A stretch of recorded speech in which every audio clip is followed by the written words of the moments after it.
Aquilo que dizem de mim pode ser verdade ou mentira. Aquilo que dizem de mim é unicamente expressão do que eu sou ou do que eu não sou.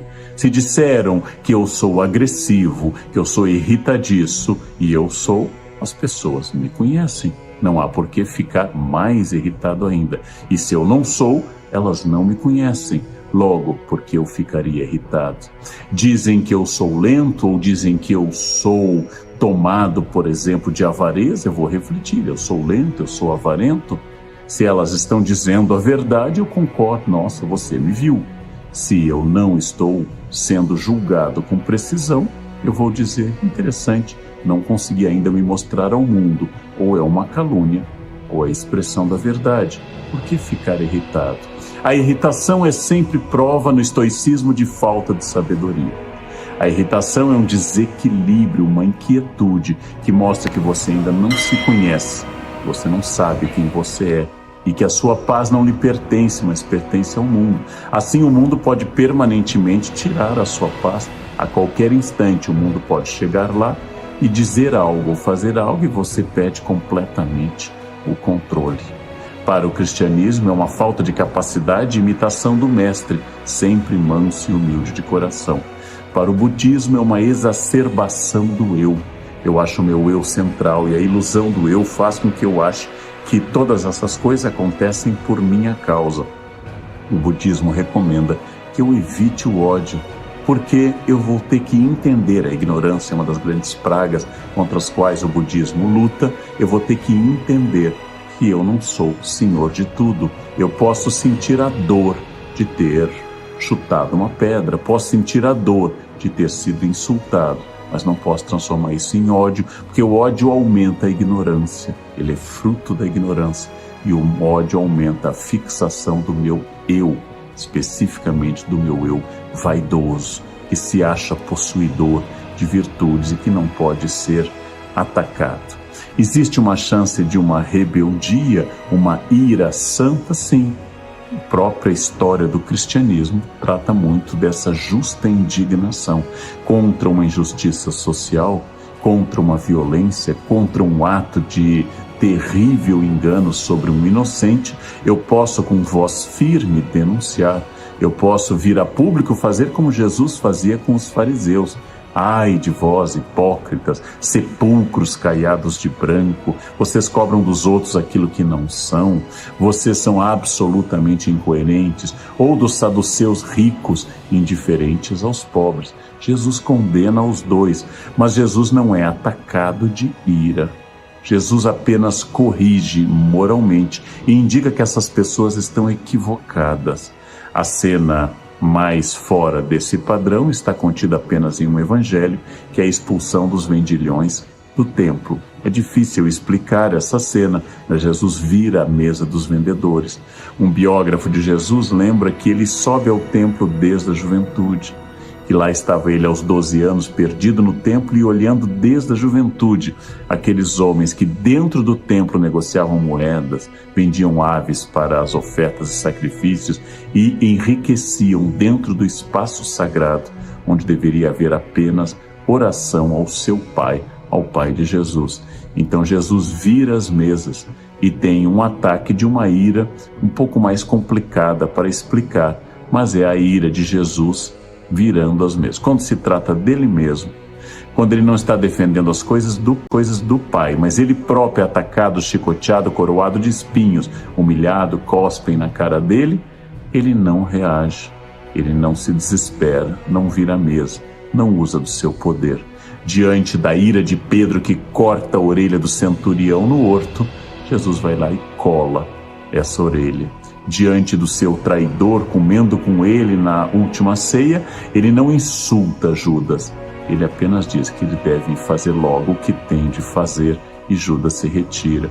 Ou seja, quando se trata dele mesmo, Jesus é muito tranquilo, pacífico, manso e humilde. Quando se trata de defender a casa do Pai, o templo, Jesus então, em apenas um evangelho, toma essa atitude de virar as mesas dos mercadores, mostrando que ele negociaria pouco com essa violação da dignidade do templo. A ira é um pecado capital. A paciência é uma virtude. E a virtude se exercita diariamente através da concepção de que minha irritação é sinal claro de que eu não tenho controle das coisas. A minha irritação é sinal claro de que minha vaidade ainda me domina. A minha irritação é algo que eu devo pensar e repensar e agradecer para cada chance de cada pessoa, na teoria, que me enfrenta, que diz o contrário do que eu penso ou até que me agride, que isso é uma expressão da pessoa. Uma pessoa sábia não entrega a sua tranquilidade para os outros. Uma pessoa sábia entende profundamente que a sua paz lhe pertence como um patrimônio. O sábio não se abala, o sábio não se irrita. O sábio entende que sim, aquilo é contrário ao que eu queria, aquilo dificulta meu plano no momento, aquilo me atrasa. Mas o sábio não coloca toda a força da ira, porque a ira é uma infantilização, uma teimosia, como se eu, adulto, me transformasse de novo em uma criança contrariada. As crianças contrariadas são dominadas pelo sentimento, não podem controlá-los, não aprenderam ainda o poder da razão e a capacidade que eu tenho, sim, de sentir o impulso, mas de controlá-lo. No mundo contemporâneo, no mundo da internet, a expressão do ódio, da ira nas redes é quase uma obrigação.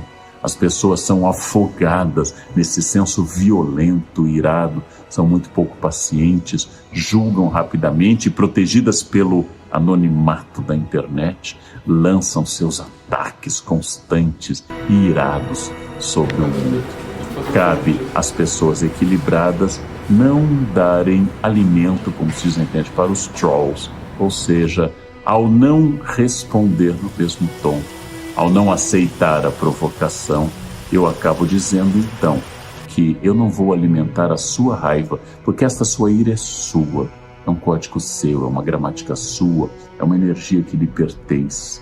Eu não vou ser o impulsionador, a alavanca, o trampolim para a sua raiva. E assim, eu não alimento monstros que podem crescer e dialogar com os meus monstros também. Deixo que a pessoa enraivecida siga adiante. Sim, o mundo a todo instante, sem cessar, sem parar, o mundo nos enfrenta. E se na Grécia era uma virtude eu reagir a esse mundo, se no mundo da internet responder com mais palavrões, com mais agressividade, com um humor mais agressivo, com ataques mais pessoais, isso possa ser visto por alguém como uma virtude, é uma amostra de que aquele que me provocou venceu. Fulano lhe colocou um apelido nas redes, fulano fez algo agressivo para você, é um problema dele. Ele tem dificuldades com você, ele não consegue aceitar. É uma escolha dele, é uma escolha absolutamente pertencente a ele. E ao fazer tudo isso, ele pergunta: vai entrar no meu joguinho de raiva? Vai ser irado como eu, no sentido de tomado de cólera? Vai se infantilizar? Vai mostrar que tem insatisfações com a sua vida que devem ser transportadas para o outro? É uma pergunta. E aí algumas pessoas aceitam e outras pessoas rejeitam a participação nesse jogo. A ira é um pecado capital, é estudado pela psicanálise, é descrito na literatura. Tem exemplos históricos como a fúria dos angevinos. A fúria angevina, essa família de governantes da França e da Inglaterra que se jogavam no chão, irados e rolavam, possuídos por uma força que se tornou histórica e até hilária. A ira é um sinal de falta de paciência, de falta de conhecimento, de falta de controle, de falta de sabedoria, e se eu fosse religioso, de falta de Deus, de falta de tranquilidade dada pela certeza que Jesus é o Deus da paz, Jesus é o Deus da tranquilidade. Todas essas reflexões em vários campos, do religioso ao psicanalítico, do histórico ao literário, para que eu possa dar uma resposta em época tão tomada pela ira, tão cheia de sentimentos irados, que eu posso fazer da